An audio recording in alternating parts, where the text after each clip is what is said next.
करीत बसतात. अशा या पुरातन भूमीवर आता पहाट होत होती. उजेड आणि अंधार यांच्यामधली अवस्था होती. आकाश उजळू लागले होते. चांदण्या फिकट मंद दिसत होत्या. लांबवरचे इंद्राणीचं पाणी निळं सावळं दिसत होतं.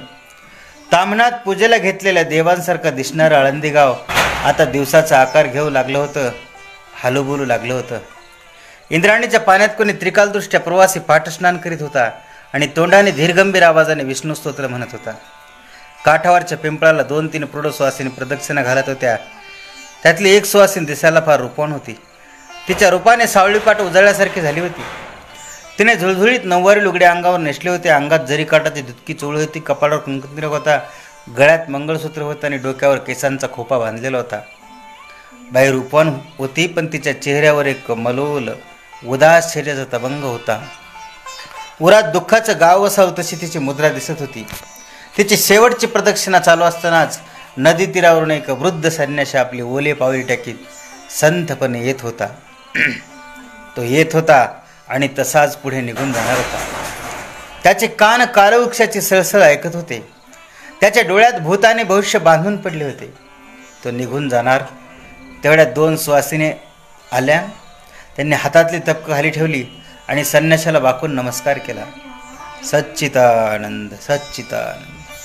तो गंभीर आवाजामध्ये म्हणाला, चिरंजीव नांदा, पुत्रवती भव.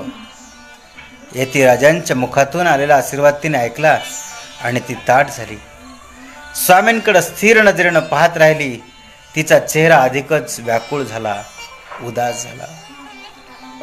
त्या काळ्या सावळ्या पहाटीने तिच्या आयुष्याला डंख केला. तिच्या डोळ्यातून इंद्राणीने वाट काढली. स्थिर आवाजात स्वामींनी तिला विचारलं, मुली, तुझ्या डोळ्यात पाणी? काय नाही महाराज, नमस्कारासरशी आपण मला आशीर्वाद दिलात, पण काय? पण निर्मल्याचं पुन्हा फूल कसं होईल? स्वामींनी तिच्याकडे रोखून बघितलं. तुझ्या कपाळी कुंकुम तिलक आहे, गळ्यात मंगळसूत्र आहे, पण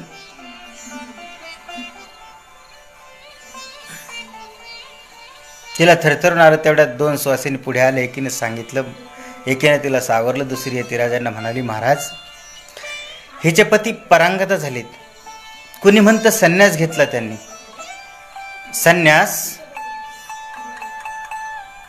होय महाराज, म्हणूनच आपल्यासारख्या सत्पुरुषाचा आशीर्वाद अनाठा ठरणार आहे. सच्चिदानंद सच्चिदानंद. तो संन्यासी क्षणकाल स्तब्ध झाला आणि मग म्हणाला, तसा तो ठरता उपयोगी नाही मुली. तुझ्या पतीचं नाव कळल. दुसऱ्या सुवासिनीने सांगितलं, नाव विठ्ठलपंत, आपेगावची कुलकर्णी, इथले जावई. सासू सासऱ्यांना संतान नाही म्हणून जावायलाच त्याला मुलासारखं मानलं. ती दोन्ही माणसे पाण्यातल्या डोळ्यातल्या पाण्याबरोबर अन्न खात आहेत. या बापडीची अवस्था तर आपल्या समोरच आहे. सच्चिदानंद सच्चिदानंद. तो म्हणाला, तुझ्या पतीची एखादी जन्मखून सांगशील मला? एव्हाना ती सुवासिनी सावरली होती. तिचं रडू ओसरलं होतं. डोळे पुसत ती म्हणाली, काय उपयोग त्याचा? सगळीकडे शोध केला, सगळ्या सोयऱ्यांची गावं तीर्थसारी धुंडाळली. जन्मखून तर सांगशील? सांगते. रोज देवाला सांगते, सिद्धेश्वराला सांगते. ते सत्पुरुषांना का नाही सांगणार? त्यांच्या उजव्या भुजेवर बेलाच्या पाण्यावर काळसर भर नाही. बोलताना दृष्टी लवून बोलतात, मितल बोलतात. रूपानं चांगली आहेत. कुठे आहेत देवाला ठाऊक. महाराज, त्यांचं दर्शन मला या जन्मी तरी होईल का हो? नुसती भेट झाली तरी पुरी आहे हो, नुसती भेट झाली तरी पुरी आहे. ती फार व्याकुळ होऊन बोलत होती. तिच्या बोलण्याने झाडाझाडात अडकलेली पाठसुद्धा थरथरली. पण संन्यासी स्थिरच होता. शांत स्वरात तो म्हणाला, होईल मुली, होईल. तुझ्या घरी कोण आहेत? आई बाबा आहेत. घेऊन चल मला त्यांच्याकडं. पहाटेच्या अंधार असताना ती चालू लागली. मागोमाग संन्यासी येत होता. कौलारू घरं, झोपड्या, वाडे मागे टाकीत स्वामींना घेऊन ती त्यांच्या घरी आली. त्यांच्या आईवडिलांनी त्यांचा सत्कार केला. त्यांना सोप्यावरच्या झोपाळ्यावर बसवलं. संन्यासी तिच्या वडिलाशी बोलू लागला. तो म्हणाला, आपलं नाव? कमरेत वाकलेले तिचे वृद्ध वडील शिदोपंत म्हणाले, विठ्ठल हे सिद्धोपंत म्हणाले, मी सिद्धोपंत कुलकर्णी, ही माझी मुलगी रखुमाई. आपली आणि विठ्ठलपंताची गाठ कुठे आणि कशी पडली सांगा. तो ग्रस्त उदास हसला. आपले जर्जर डोळे त्याने लांब बारीक करीत मागे नेले आणि तळहात उंच करून तो सांगू लागला, त्यावेळी मी पाट स्नानाला नदीवर जायचो बघा. एके दिवशी स्नान उरकून काठाकाठाने सिद्धेश्वराच्या देवळाकडे चाललो होतो. तो ही स्वारी डोळे मिटून ध्यानस्थ बसली होती. ओल्याने जपतप चाललं होतं. कोणी सत्पुरुष असेल म्हणून मी त्यांना नमस्कार करून निघून गेलो. पुढे रोज त्यांचं दर्शन होऊ लागलं, तशाच ओल्या अवस्थेत. मला विस्मय वाटला. एक दिवस मी धारिष्ट्य करून आपण कोण कुठले म्हणून विचारलं. आपले शांत डोळे उघडून ते मला म्हणाले, विठ्ठल हे नाम रामेश्वरी भाव वृत्ती आपे गाव गोदातील. माता पिता वृद्ध वसता तिथेथ द्वारका तीर्थे करुणे आलो. सगळं कसं स्पष्ट आठवतं बघा. सिद्धोपंत थांबले. संन्यासाने विचारलं, पुढं सांगा. तीर्थक्षेत्र हिंडून आलेला तो अतिथी बघून मला फार आनंद झाला हो. या पुरुषाच्या पायाची माती आपल्या कपाळाला लागावी म्हणून मी त्यांना घरी येण्याची प्रार्थना केली. ते आले. त्यांचा योग्य सत्कार केला आणि मग एक दिवस भीत त्यांना पाणी ग्रहण करण्याची विनंती केली. त्यांनी ती मान्य केली. मग मुहूर्त बघून दोघांचा विवाह केला. विवाहानंतर पुन्हा ते तीर्थक्षेत्र हिंडून आले. रामेश्वर, गोकर्ण, कृष्णा, कोयना नद्यांच्या पवित्र संगमावरती स्नान करून आले. मग आम्ही त्यांच्या आईवडिलांच्या गावी गेलो, आपे गावी. हो, सगळेच गेलो. त्यांनाही सून आवडली. चिरंजीव नांदा म्हणून त्यांनी रुक्माईस आशीर्वाद दिले. पण कालांतराने ती मातापित्र वारली. मग विठ्ठलपंतांना घेऊन आम्ही इकडेच आलो. त्यावेळी ते एकटे राहू लागले. संसारात त्यांचं लक्ष नव्हतं. रुक्माईस ते म्हणायचे, माणसांच्या संसारामध्ये माझं लक्ष लागत नाही, मी जातो देवाचा होतो. रखुमाई रडायचे बघा.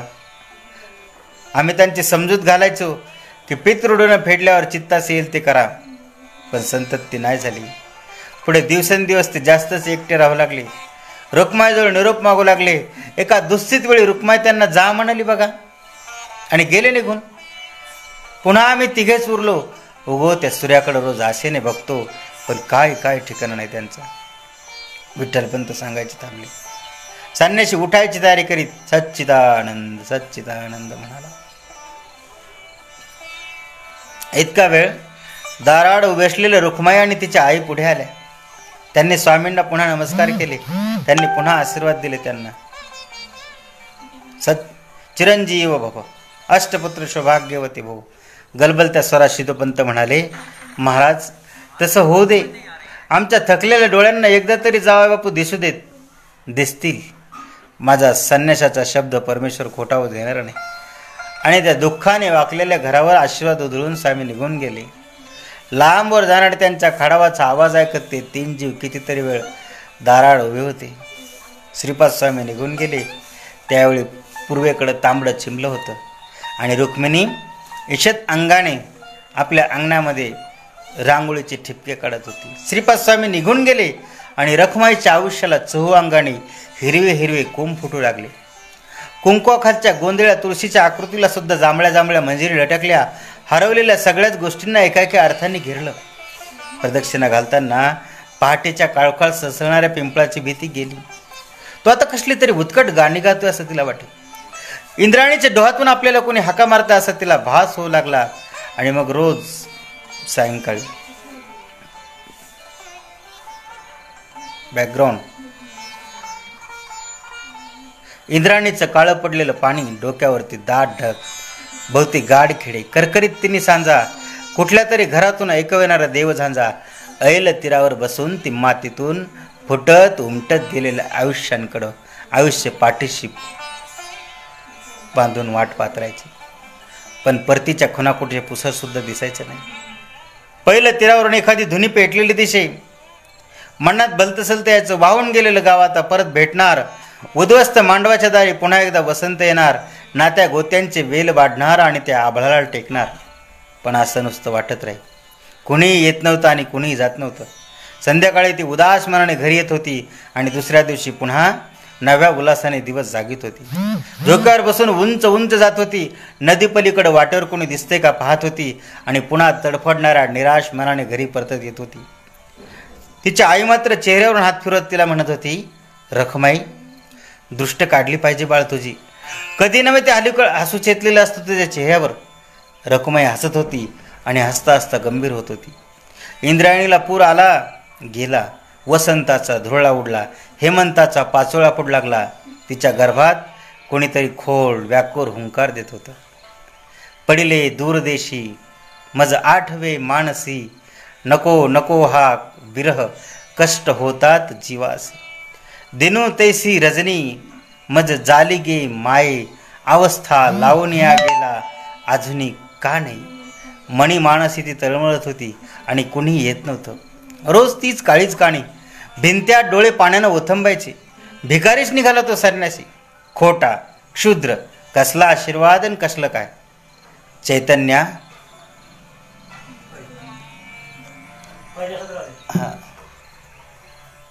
श्रीपाद स्वामींनी आपल्या एका शिष्याला हाक मारली. एक शिष्य पाठमोरा धुतलेल्या छाट्या दोरखंड वाळत घालत होता. त्याचे दोन्ही हात उंच गेले होते. त्यातल्या उजव्या भुजेच्या खालच्या बाजूस पाहत त्यांना स्वामींनी पुन्हा आवाज दिला, चैतन्या. चैतन्य नम्रतेनं जवळ सरकला. आज्ञा स्वामी. तुझ्या बाहुरी खून कसली रे? काही इजा झाली होती का? जन्मापासून आई म्हणत असे, बिलवदळ येते. कुठे असते तुझी आई? चैतन्य चमकला. जमिनीकडे दृष्टी लावून तो स्तब्ध राहिला. स्वामींनी त्याला पुन्हा विचारलं, चैतन्या, कुठे असते तुझी आई सांग मला. योग्याला पूर्वायुष्य नसतं स्वामी. श्रीपाद स्वामींनी त्याचा हात सोडून दिला. घोंगावणाऱ्या आवाजात ते म्हणाले, सर्व प्राणीमात्रांना पूर्वायुष्य असतं, फक्त योग्याला ते विचारू नये. म्हणून मी तुझा गुरु म्हणून विचारतो, उत्तर दे. चैतन्याला कळलं, गंगा आज उलटी वाहते. तो म्हणाला, स्वामी त्रिकालदृष्टी आहेत. विठ्ठलपंत. स्वामींनी लांबवर वाहणाऱ्या प्रवाहाकडे पाहत आवाज दिला, तुझं नाव विठ्ठलपंत. इंद्राणीच्या काठावर तुझा संसार अजून उभा आहे. तुझी पत्नी तुझी अजून वाट पाहत आहे आणि तू तिची परवानगी न घेता संन्यास दीक्षा घेतलीस. ती डोळ्यात प्राणानं तुझी वाट बघत्यानं तू मोक्षासाठी प्रस्थान काढलेस. जा, हा येतिवेस गंगेला अर्पण कर आणि परत आळंदीला जा, अशी माझी तुला आज्ञा आहे. चैतन्याने डोळे लवबले, विस्फारले. खाली वाकून श्रीपाद स्वामींचे पाय धरले. गंगेच्या काठावर येऊन काशीतल्या देवळाच्या शिखरांना नमस्कार केले. गुरुदेवाच्या मठाचे दिशेने नमस्कार केले. गंगेच्या काठावरची माती कपाळाला लावली आणि दक्षिणेकडे तोंड करून पायवडत तो चालू लागला महाराष्ट्राच्या जागृत मुलकाकडं, आपल्या घरी, इंद्रायणीच्या तीराकडे. इंद्रायणीच्या तीरावर आता पहाट उतरत होती. घरोघर लामण देवे लागले होते. उंच आकाशात तारगोळे चढत होते. उखळ्यांचे बारं ऐकत होते आणि आवाज थांबले की मधूनच कावळ्यांची जड कावकाव ऐकायला येत होती. चिंचोळ्या खोलीवर केस पाठीवर मोकळे सोडून रुक्माई भूतासारखी बसली होती. समोर फणीकरंड्याची पेटी उभी होती. त्यावरचा आरसा निर्जी डोळ्यासारखा तिच्याकडे पाहत होता. आंघोळ करताना सहज चाटून गेलेल्या विचाराने तिला अजगरासारखा विळका घातला होता. आज दिवाळीचा पहिला दिवस. पण काय अर्थ होता या दिवाळीला? हवं ते माणूस पायाला चिंध्या बांधून कुठंतरी वनवनत हिंडत होतं आणि या लाजीरवाण्या फाटक्या आयुष्यात दिवाळी उगून तरी काय करायचं? त्यापेक्षा तुडुंब भरलेल्या विहिरीत हा कमनशीब गोळा बुडवून टाकावा. ओच्यात धोंडा ठेवला तर वर येण्याची दगदग सुद्धा राहणार नाही. वर येणारे बुडबुडे विरायच्या संपून जाऊ. रोज पाटे उठून कुंकू लावायचा त्रास तरी वाचेल. परमेश्वराचा हा कोपच असला पाहिजे. का माझंच कुठं काय चुकलं? माणूस जन्माला आल्यापासून त्याच्यावर काय काय प्रसंग ओढवतील एक भगवंतच जाणे. माणसाचं आयुष्य म्हणजे काय गौडबंगाल आहे. भरल्या घरात केस मोकळे सोडून बसायची पाळी आपल्यावरच काय यावी? मला एकटीला सोडून असं भणंगासारखं हिंडत बसायचं होतं तर लग्न तरी. तिची विचाराची साखळी तुटली. नाहून सिद्धोपंत खोलीकडे आले. त्यांनी रुक्माईला बघितलं आणि बोल्या आवाजात ते म्हणाले, रखमाई, ओढ बाळ, नववर्ष दारी येते. कार्तिकाचा दिवा लाव. उठलीस का? तिनं वडिलाकडं पाहिलं, म्हाताऱ्या वडिलाकडं पाहिलं. तिला वाटलं आधीच झालेल्या त्यांच्या आयुष्याला आपली आणखीन एक जळू लागली. उरातला कड आवरून ती उठली. आईनं अंगण झाडून स्वच्छ केलं होतं. त्यावर शेणकाला टाकला होता. पारिजातकाचा सडा एका बाजूला पडला होता. ती ओटीत फुले गोळा करू लागली. पाटेचा गार वारा अंगावरून जात होता. चांदणीच्या आणि पांतीच्या प्रकाशाचे एक चमत्कारिक मिश्रण तयार झालं होतं. त्याचा फिक्कट प्रकाश जमिनीवर सांडला होता. त्या प्रकाशावरच ती एक एक ठेपका उमटत होती. आणि त्याच वेळी त्याची धस्स झालं. बाहेरून येणारी कुणाची तरी मोठीच्या मोठी सावली तिच्या रांगोळी घालणाऱ्या हातावर पडली. मोठीच्या मोठी सावली. ती चमकली. भिवून मागे सरकत ओरडली, कोण आहे? कोण आहे? प्रत्युत्तर नाही. तिने विचारलं, कोण आहे? आता ते सावट आणखीन पुढं सरकलं. तिने वृंदावनाची दिवली अशी समोर उंच धरली आणि समोर बघितलं. मानेवरती मोकळे केस, तोंडावर दाढीचं जंगल, उघड्या छातीवरून घेतलेला पंचा, कमरेखाली आखूड धोतर आणि जमिनीवरती पाय, कुठून कुठून मनमनलेले पाय परिचित होते. ते फक्त शांत आणि नम्र डोळे. रुक्मिणी, ओळखलं नाहीस? खूप खूप दुखरा आवाज तिनं पाहिलं. तिनं समोर बघितलं. 10 दिशांच्या पलीकडची दिशा तिच्या समोर उभी राहिली. समोर विठ्ठलपंत उभे होते. 10 दिशांच्या पलीकडची दिशा तिच्या समोर उभी राहिली. काळजात 1000 पारिजात उमलले. हातातील देवळी दीपमाळ बनली. दोन्ही डोळ्यातून घळाघळा पाणी वाहू लागलं आणि त्या पाण्याने भिजलेले शब्द तिच्या ओठातून बाहेर पडले. अगबाई, कोण आपण? दोघे किती वेळ उभं राहायचंय भान त्या दोघांना राहिलं नव्हतं. पण त्याच वेळी रुक्मिणी का ओरडली म्हणून ओट्यावर आलेल्या आईनं त्या दोघांना पाहिलं मात्र आणि थपकून उभे राहून ती ओरडली, अगबाई, कोण? जावई बापू. दोघे पुढे होऊन आईच्या पाया पडले. आशीर्वाद देण्याचं भानसुद्धा त्या माहुलीला लहर नाही. ती लहान होऊन आत धावत गेली आणि विठ्ठल पूजेला बसलेल्या शिदूपंतांना तिने आवाज दिला, अहो उठा आधी, बाहेर कोण आले बघा, उठा. शिदूपंत पूजेचा मंत्र म्हणत होते. आगमनार्थम तु देवानां गमनार्थम तु रक्षसां कुर्वंटा रोम तम देवताह्वान लक्षणम. तिने ओरडून पुन्हा एक धाक मारली, अहो उठा, बाहेर कोण आले बघा. विठ्ठलाची मूर्ती देवारात ठेवीत त्यांनी विचारलं, कोण आहे? उठा तर बघा. शिदूपंत बाहेर आले. थरथरत्या पावलांनी बाहेर आले. त्यांनी समोर बघितलं. समोर विठ्ठलपंत आणि रखमाई उभी होती. ब्रह्मांड दिपावे तसे त्यांचे डोळे दिपले. आशीर्वाद घेणारे त्या दोघांना हाताने उठीत कापऱ्या शब्दात ते म्हणाले, विठ्ठलपंत, रखमाई, वा रे वा, खरी दिवाळी दारात आली. आज खरी दिवाळी दारात आली. मुलांनो, आम्ही थकलो. सण उत्सव सगळे तुमच्यासाठी. रखमा, आता आरास कर. विसोबा सावकारांच्या घरी होत नाही अशी दिवाळी साजरी करा. विठ्ठलपंत, आता मुलीला सोडून जाऊ नका हो कुठं तुम्ही. फार फार सुचले तुमच्या माघारी. सुखात संसार करा. तुम्हाला मुलं बाळ झालेली पाहिजेत आम्हाला. घर कसं गोकुळासारखं भरलं पाहिजे, गोकुळासारखं भरलं पाहिजे. विठ्ठलपंत परत आले आणि रुक्मिणीने सगळे वर्तवैकल्य पूर्ण केले. संसाराला लागण्यापूर्वी देवा ब्राह्मणाचं ऋण तिनं मनपूर्वक फेडलं. कितीतरी वर्षानंतर तिच्या आयुष्याला सुखद असा मुक्काम सापडला होता. देवाने तिची प्रार्थना ऐकली होती. विठ्ठलपंत परत आले आणि आळंदीत वाऱ्यासारखी बातमी पसरली. विठ्ठलपंत परत आले. रखमाईचा नवरा शिदूपंताचा जावई परत आला. संन्यासी म्हणावं, संन्यासी परत आला. रुक्मिणी केवढ्या उत्साहानं सगळं, उत्साहानं संसार करायचा म्हणजे पोरच ना. अगं लग्न लावून दिले, पुन्हा पळून गेला, आता पुन्हा परत आला. पोरवाची थांबणार आहेत. बरोबर आहे. संन्यासाला पोरं झाली तर थुंकतील सारे तोंडाव. थुंकायला गावात राहून दिलं तर ना. शिदूपंताचं मिठं चाळणी पडलं.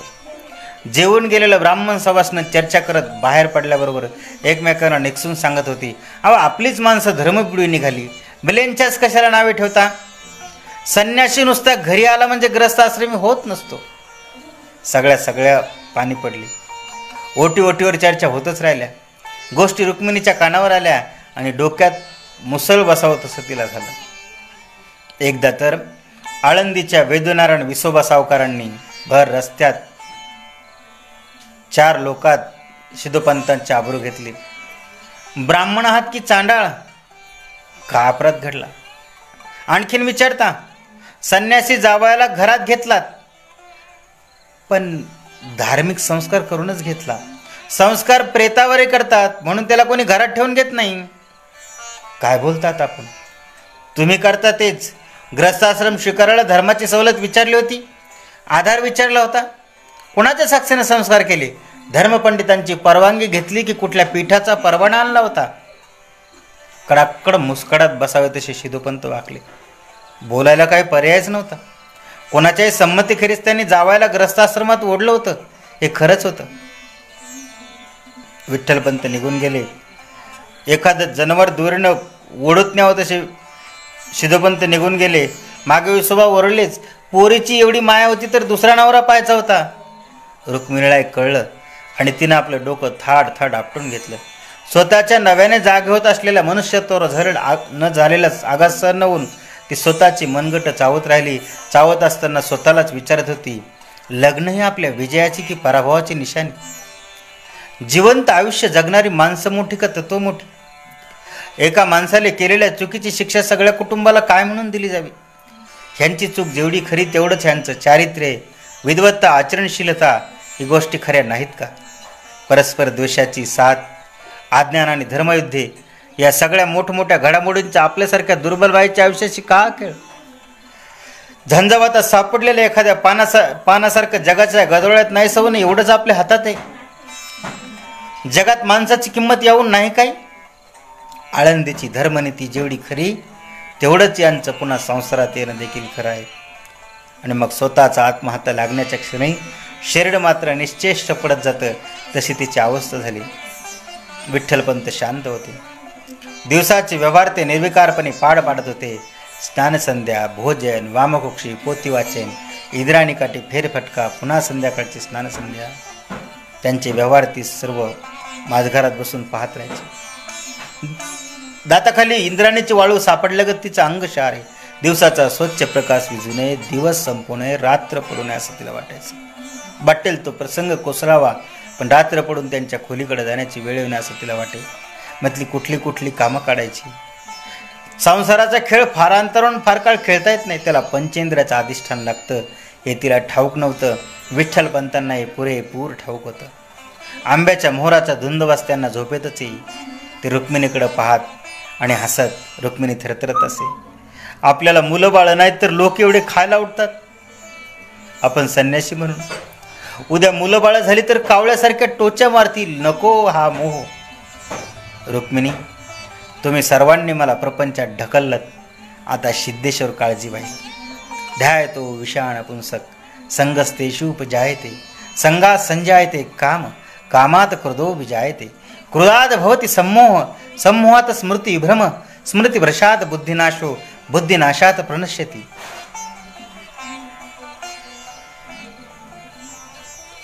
आधी आळंदीच्या पोटात दुखलं आणि मग रुक्मिणीला ओकाऱ्या सुरू झाला. त्या ओकाऱ्यांपेक्षाही घाणेरी गळ पुन्हा एकदा आळंदीने टाकली. ऐकलेत काय, कुलकर्ण्याच्या विधवेस पोट आली. विधवा नाहीतर काय, संन्यासाची बायको विधवाच असते आणि विधवेस पोरे.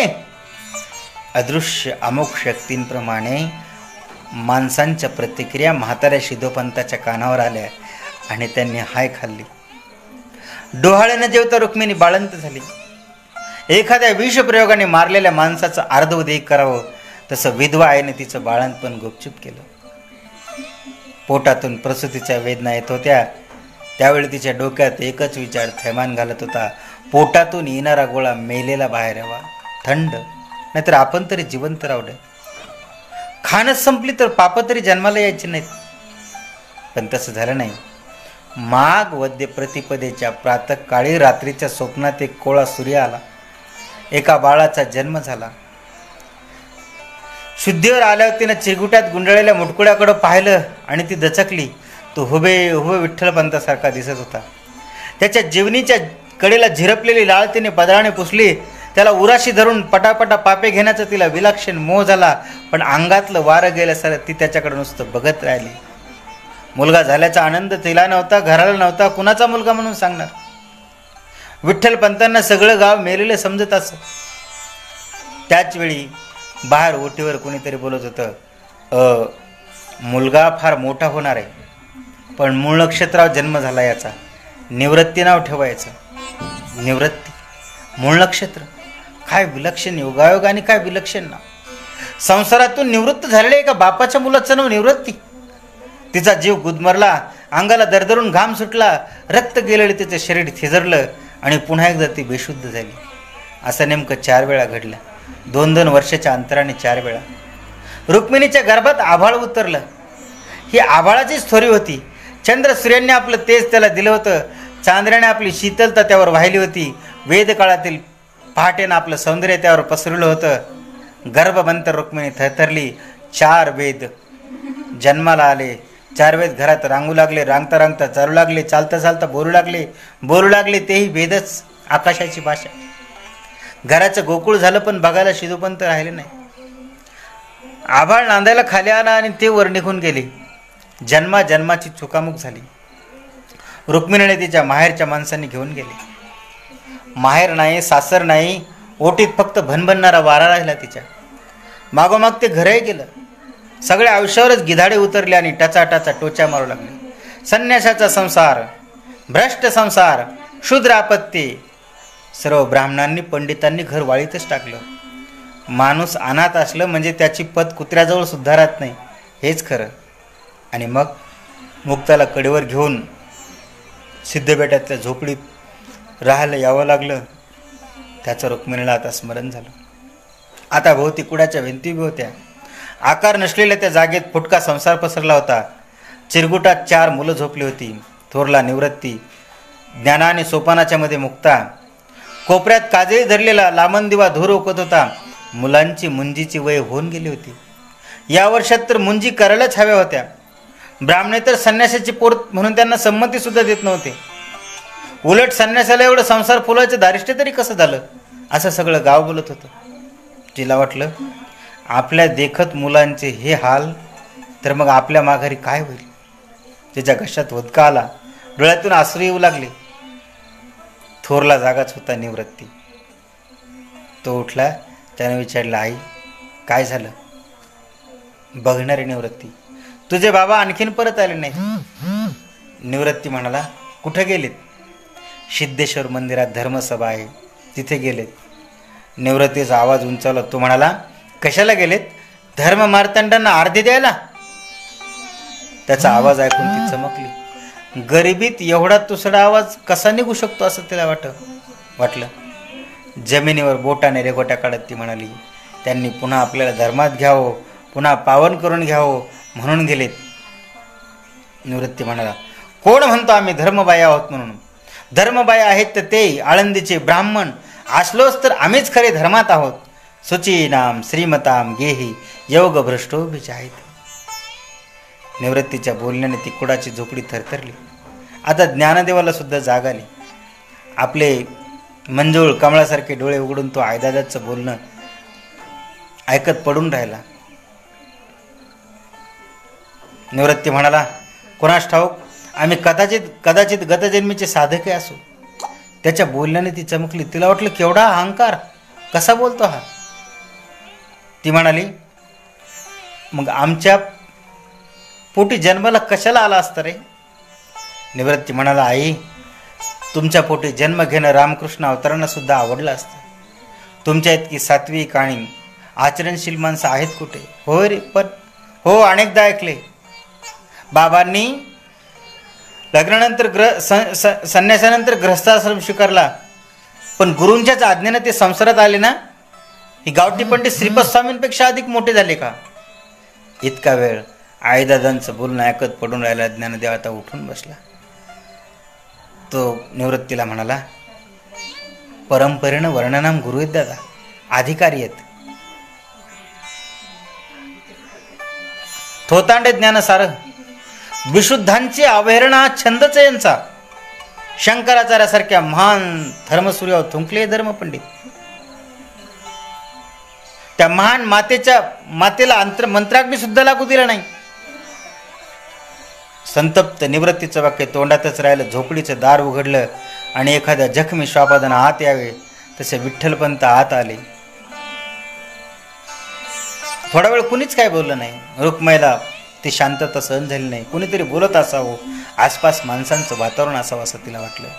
ती म्हणाली, काय झालं. घशाच्या खोल विहिरीतून आवाज आला. विठ्ठलपंत म्हणाले, आपल्याला धर्मात जागा नाही. रुक्मिणी, आपल्याला धर्मात जागा नाही. निवृत्ती जास्त चिडला. तो म्हणाला, पण आपण पतित कशासाठी बाबा? ज्ञानदेवाने त्याला शांत केलं. तो म्हणाला, बाबा, पुण्याचा मार्ग तर मोकळा आहे ना आपल्यासाठी. आपण ब्रह्मगिरीची परिक्रमा करू, आणखीन काय नाही, मनाचा विषाद तरी नाही सवय. ज्ञानदेवाच्या बोलल्याने खूप तीर्थक्षेत्र झुंडून आलेल्या विठ्ठलपंताच्या डोळ्यामध्ये अश्रू आले. ज्ञानदेवाचं मस्तक खुंगत कापऱ्या शब्दात ते म्हणाले, ज्ञाना, अरे एवढ्या वयात कुठं शिकलास हे शहाणपण? निवृत्ती, रखमा, ज्ञानदेव म्हणतो तशी प्रदक्षिणा करूया आपण. संतप्त मन शांत तरी होतील. ज्ञानदेव निवृत्तीकडे वळून म्हणाला, दादा, आमच्यासाठी तरी याल ना तुम्ही आमच्याबरोबर? दोन्ही हात छातीवर स्वस्तिकाकृती घेत निवृत्ती म्हणाला, तुमच्यासाठी मी पृथ्वी परिक्रमा देखील करण्यासाठी सिद्ध आहे. जय हरी. भगवान श्री ज्ञानेश्वर महाराजांचं चरित्र आहे. मी आजचा भाग या ठिकाणी समाप्त करीत आहे काही अडचणीमुळे, परंतु नक्कीच दुसऱ्या वेळेस आपण माऊलींचे चरित्र पूर्ण करूया. आमचे सर्वच महाराज मंडळी, जरे महाराज, परमेश्वर महाराज, महारुद्र महाराज, गणेश महाराज आणि विशेषतः आमचे श्री हरिभक्तीपरायण रामेश्वर महाराज सोनवणे यांच्या ज्ञानाचा सागर या चॅनलवरती महाराजांनी मला संधी दिली. पुनश्च महाराजांनी संधी द्यावी आणि आपण माऊलींचे चरित्र या लॉकडाऊनच्या काळामध्ये आपण नक्की पूर्ण करूया. पुनश्च सर्वांना सप्रेम जय हरी. सर्वांना मनापासून धन्यवाद. कुंडलिका ब्रदर विठ्ठल श्री ज्ञानदेव तुका